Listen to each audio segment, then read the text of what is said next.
Oi, gente, tudo bem com vocês? Sejam muito bem-vindos novamente aqui ao meu canal.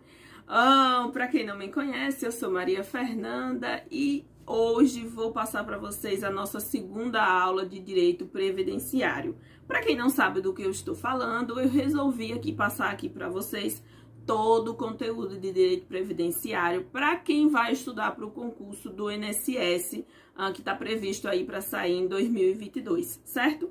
Então, eu conto com todos vocês, já sabem, né? Qualquer dúvida, manda aí nos comentários. Se não se inscreveu ainda no canal, se inscreve também, tá? E ao final da aula, deixa aí o seu like se você gostar do conteúdo, tá bom? Então, vamos à nossa revisão. Após isso, vamos sim à nossa aula. Mas, inicialmente, vamos fazer a nossa revisão, que eu acho interessante. Gente, vejam só.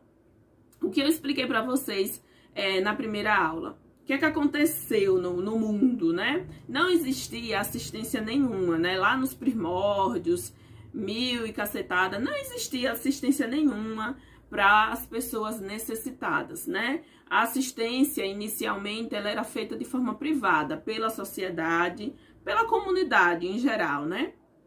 E aí, a partir da criação da Lei dos Pobres, em 1601, certo? Foi criado aí um programa, naquela época, foi criado um programa pelas igrejas, tá? As igrejas que administravam esse programa para prestar assistência aos necessitados. Mas essa assistência era feita de forma restrita, tinha que demonstrar a necessidade, certo? Porém, como que era custeada essa assistência? Através de contribuições aí obrigatórias. Mas era uma assistência muito, muito restrita, organizada pela igreja. Fechou? Essa é a nossa primeira fase evolutiva. Quantas fases nós temos? 3. Estamos falando agora da primeira fase evolutiva, certo? A segunda fase evolutiva, nós temos quem? Quem é o destaque da segunda fase evolutiva? Bismarck. Pois Bismarck criou o primeiro seguro social. Esse seguro social servia para dar proteção a algumas mazelas, algumas contingências, eventuais demandas da sociedade da época, como, por exemplo, proteção à velhice, proteção a acidente de trabalho, dentre outras proteções, tá? Eu expliquei tudo lá na nossa primeira aula, certo? Quais os pontos importantes que vocês têm que decorar para essa primeira fase? Bismarck instituiu o primeiro seguro, certo? Existia uma proteção um pouco restrita, mas existia para algumas mazelas, para algumas contingências da sociedade da época, certo? Além disso, o seu plano, o seu seguro era de caráter restrito, voltado somente para os trabalhadores da época. Não era para toda a sociedade como acontece hoje. E, por fim, a fonte de custeio era através de trabalhadores e empregadores. Fechou?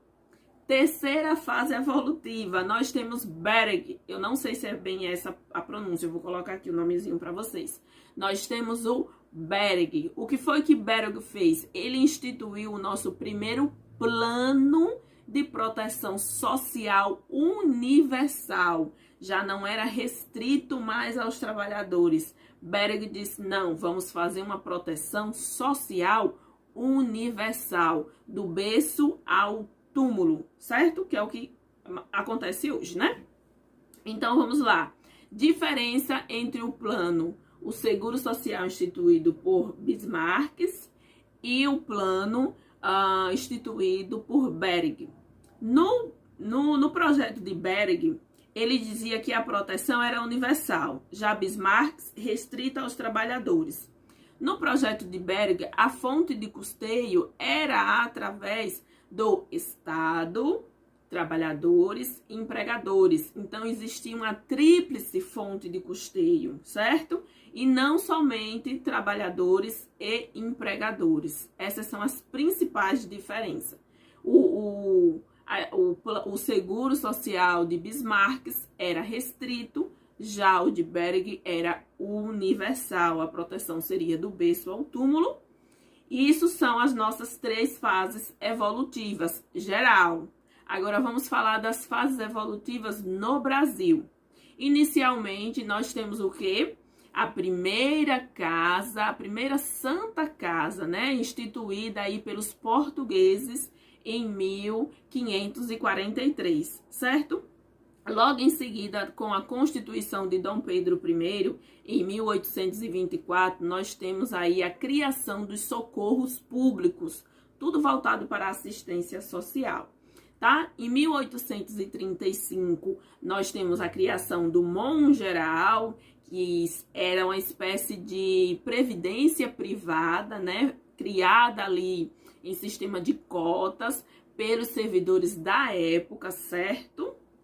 Em 1923, nós temos quem?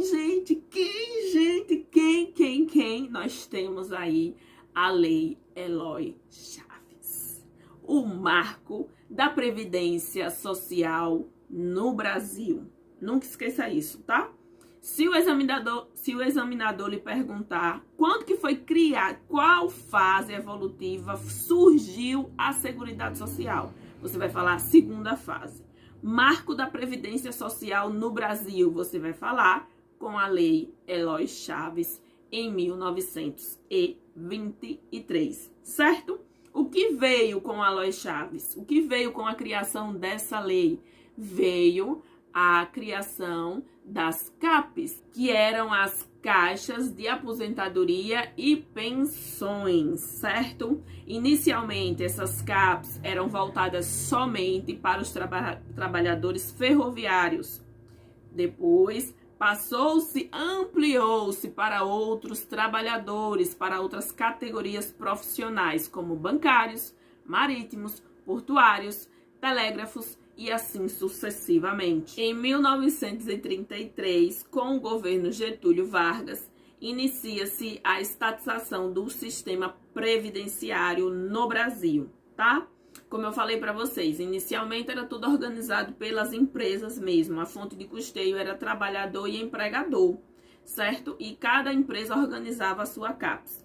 Aí, com o Getúlio Vargas, ele disse, não, vamos organizar aqui, vamos trazer isso aqui para a organização do governo. O governo agora que vai trabalhar em cima disso. Então, ele inicia aí a estatização do sistema previdenciário, tá?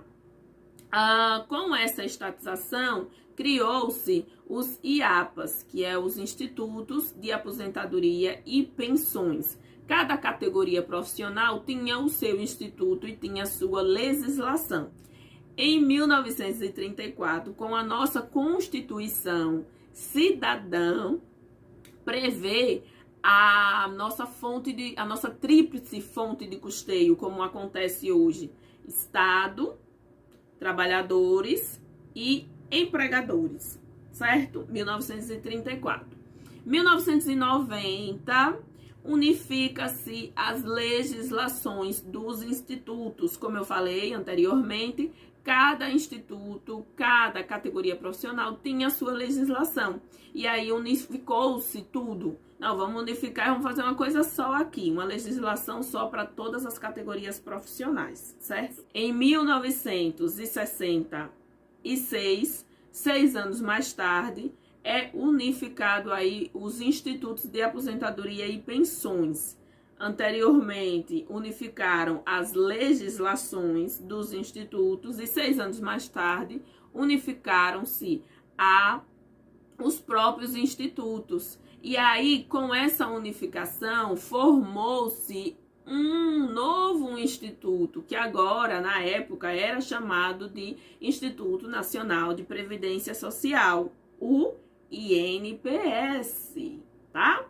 Seguindo, então, em 1977, cria-se o Sistema Nacional de Previdência e Assistência Social, SINPAS. Não sei se vocês conhecem essa sigla, eu não conhecia, né, antes de estudar de forma profunda o direito previdenciário. Enfim, não é da nossa época. E em 1988, há a previsão, lá no nosso artigo 194, nossa Constituição atual, a previsão da Seguridade Social, tá?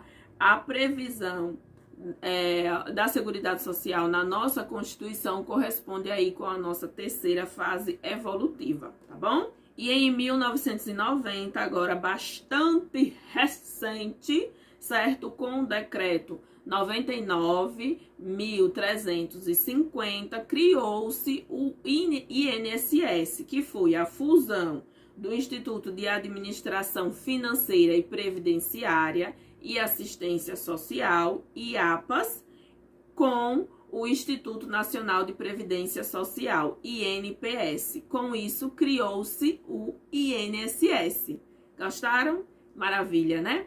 Espero que tenham gostado da aula, não, da revisão, né? Foi bem rápido, tá? Eu pulei alguns pontos não tão importantes, mas aí volta lá na aula se vocês ficaram com alguma dúvida e depois volta aqui de novo e revisa de novo e segue nos estudos, tá? Agora vamos começar a nossa aula de hoje.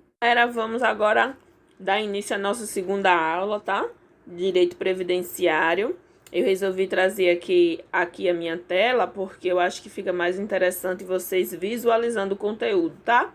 Então, projeto aprovação INSS 2022, vamos lá, vai ter concurso sim!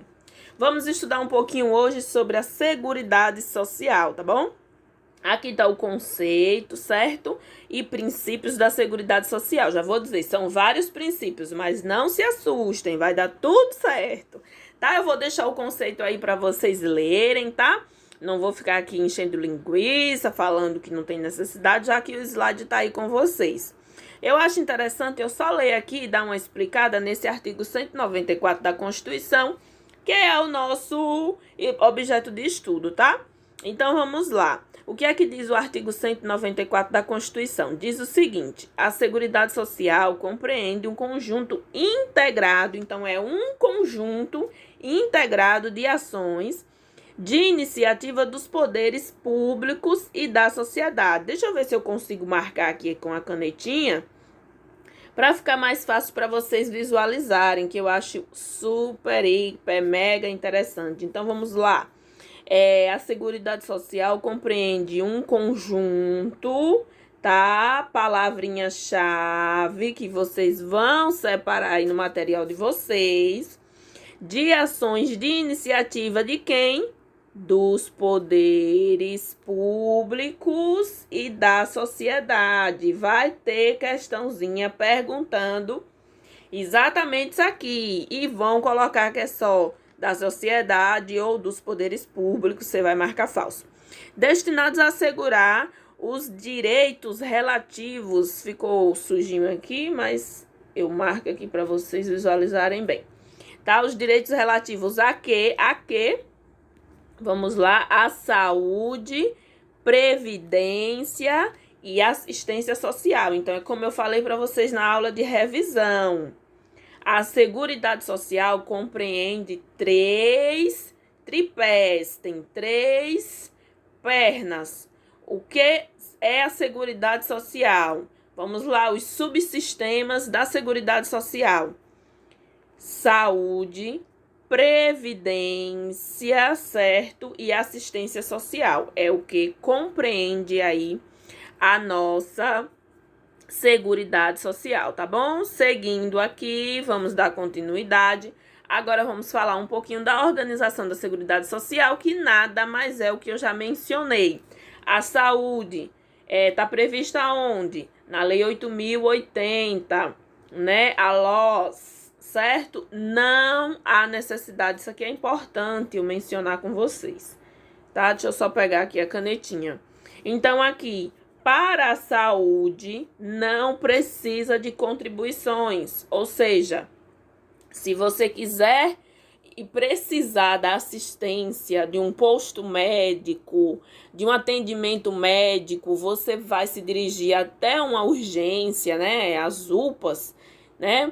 Ou até mesmo um hospital de urgência ou um posto médico, se for um tratamento ambulatorial, você não vai precisar pagar por esse atendimento. Você não vai precisar, né? Porque isso já é fornecido pra gente de forma gratuita, entre aspas, né? Mas, enfim, não precisa de contribuições, tá? Para ter acesso aqui à nossa saúde pública, tá? E falando sobre assistência social, a assistência social está prevista lá na Lei 8.742 de 93, conhecida, mas muito conhecida como o quê? LOAS, né? A nossa famosa LOAS. Precisa contribuir? Não precisa contribuir, tá? Porém, a saúde, ela é para todos, dever do Estado e prestada a todos. Mas a assistência ocorre dessa mesma forma? Com certeza não. É somente para os necessitados, para quem demonstrar necessidade. Então, um belo exemplo aqui. Luciano Huck, se ele quiser ser atendido num posto de saúde público, ele pode? Pode sim, é para todos. Um estrangeiro precisar de atendimento médico, pode? Pode sim, sem problema nenhum. E a assistência social? Se Luciano, a família de Luciano Huck não, vamos lá, a esposa de Luciano Huck, a Angélica, for lá solicitar um benefício assistencial, um Bolsa Família, por exemplo, será que ela consegue? Com certeza não, né? Porque tem que demonstrar necessidade. Se você é provido, né, e tem recursos financeiros suficientes, você não vai poder ter aqui direito à assistência social. É somente para os necessitados, certo? Seguindo, nós temos aqui a Previdência Social, que está lá prevista nas leis 8.212 e 8.203, né? A 8.212, ela prevê aí o custeio e a 8.213, o plano de benefício, né? Uma diferença entre a assistência e assistência e saúde, melhor dizendo, né? E a previdência social é que nessas duas situações, tanto saúde como assistência, como eu já falei, não precisa contribuir para ter direito, certo? Porém, aqui na previdência social, há necessidade de contribuições. Tem que haver a contribuição necessária para você ter direito a pedir algum benefício lá, né, na Previdência Social. Então, vamos lá as diferenças. Saúde para todos, assistência de forma restrita e limitada, não para todos. Saúde não precisa contribuir, assistência social não precisa contribuir. Previdência, somente para aqueles segurados do INSS e obrigatoriamente tem que haver aí as contribuições, tá? Necessariamente tem que haver as contribuições, tá bom? Agora, falando um pouquinho sobre os princípios da Seguridade Social, nós temos vários princípios, tá? Só lembrando a vocês que a Seguridade Social, ela abrange também, né? Ela trabalha também com os princípios gerais do direito, como igualdade, como legalidade, né? Como direito adquirido, e dentre outros, tá? Também tá tudo aí vinculado aqueles princípios gerais previstos lá na nossa Constituição, também trabalham aqui na Previdência Social, tá? Tem abrangência aqui também.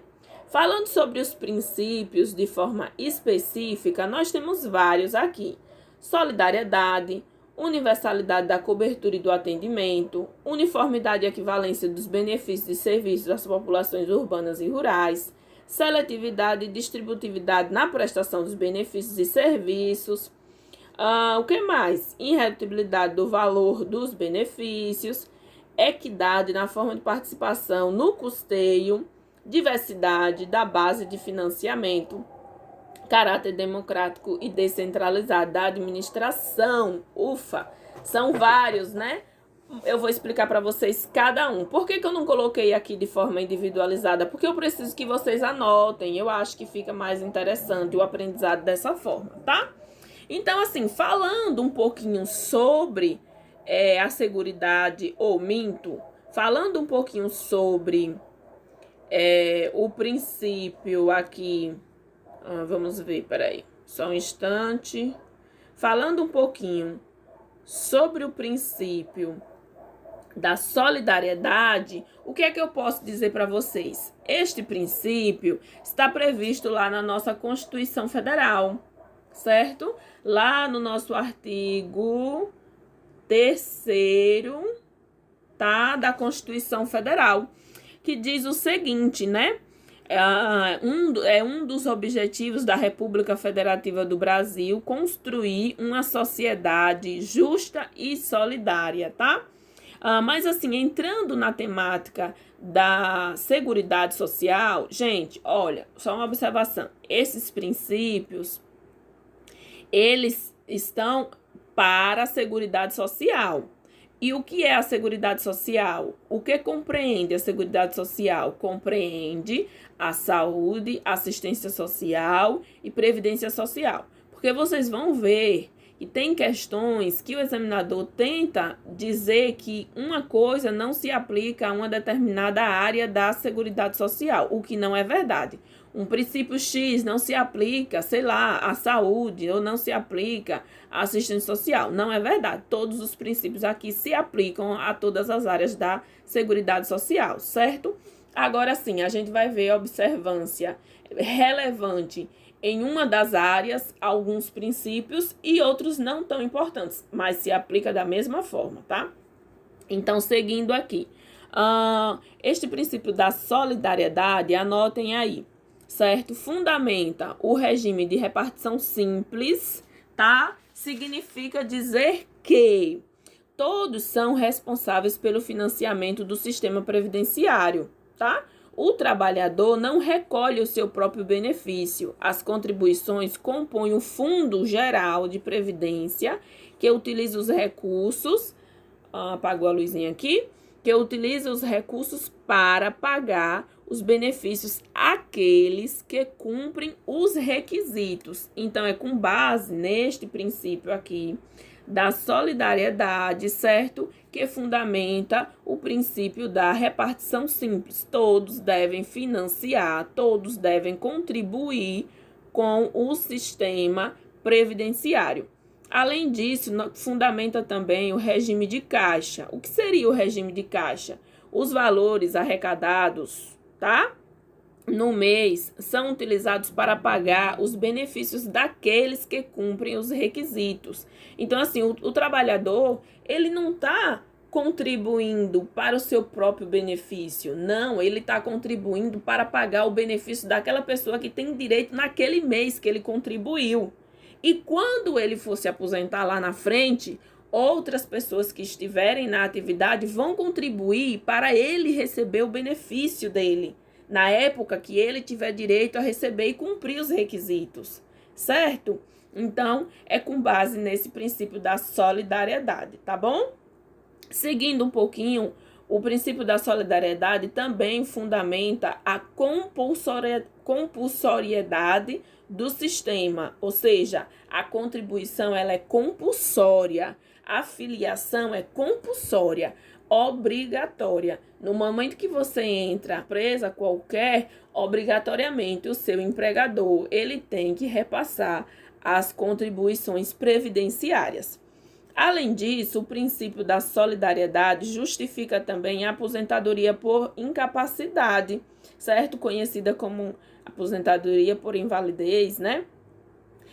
Mesmo que aquele trabalhador ainda não tenha feito nenhuma contribuição. Por exemplo, você começou a trabalhar hoje, certo? Trabalhar hoje no seu local de trabalho, numa empresa X, começou a trabalhar hoje. Infelizmente, veio a ficar incapacitado, sofreu algum acidente de trabalho que veio aí a ficar incapacitado para o exercício, para a atividade laborativa. Você vai ter direito a se aposentar e receber aposentadoria por incapacidade, mesmo ainda não tendo contribuindo uma única vez, só porque você já tinha vínculo com o serviço, com a atividade formal, certo? Por isso que é importante para o governo que as pessoas tenham trabalho, estejam trabalhando, tá? Porque o trabalhador contribui de forma significativa com o sistema previdenciário. Tá bom? Além disso, o princípio da solidariedade também justifica a cobrança de contribuições dos aposentados que retornam ao trabalho, mesmo sem direito à nova aposentadoria. Tem aquele trabalhador, exemplo, meu tio. Meu tio, ele trabalhou lá todo o tempo que foi necessário e aí foi lá e se aposentou por tempo de contribuição. Porém, ele não saiu do trabalho, ele continuou trabalhando. Acho que ele trabalhou uns 2 anos mais e continuou contribuindo para a Previdência. E aí vocês podem falar, ué, mas ele não já se aposentou, não deveria mais contribuir. Não, ele contribui por quê? Porque a contribuição dele não é para o benefício dele, não é em prol do benefício dele, e sim da coletividade. Ele está contribuindo em favor de todos. Então, a contribuição dele é para aqueles que têm direito a receber o benefício, e não necessariamente ele, certo? Então, mesmo um trabalhador aposentado que volta para a atividade, começa a exercer aí a atividade remunerada, ele vai sim contribuir para a Previdência e não vai ter direito à nova aposentadoria. Isso aí não, tá certo? Então, assim, muita coisa, né, sobre o princípio aí da solidariedade. Eu vou fazer o seguinte, eu vou parar essa aula aqui e vou continuar num próximo vídeo para a gente dar continuidade aí aos outros princípios, para vocês não ficarem aí um pouco perdidos com tantas informações, tá bom? Então, deixa eu aparecer aqui para vocês. Então, era isso, pessoal, que eu tinha para conversar com vocês hoje. Espero que vocês tenham gostado da aula, espero que vocês tenham aproveitado a aula. Se não entenderam algum ponto, coloca aí nos comentários, eu vou ter um enorme prazer de responder a todos vocês, tá bom? Se gostaram da aula, deixa aí o like de vocês, e para quem é novo por aqui, se inscrevam também no canal. Vamos ajudar aí esse canal a crescer, tá? Um forte abraço e até a próxima aula. Bons estudos!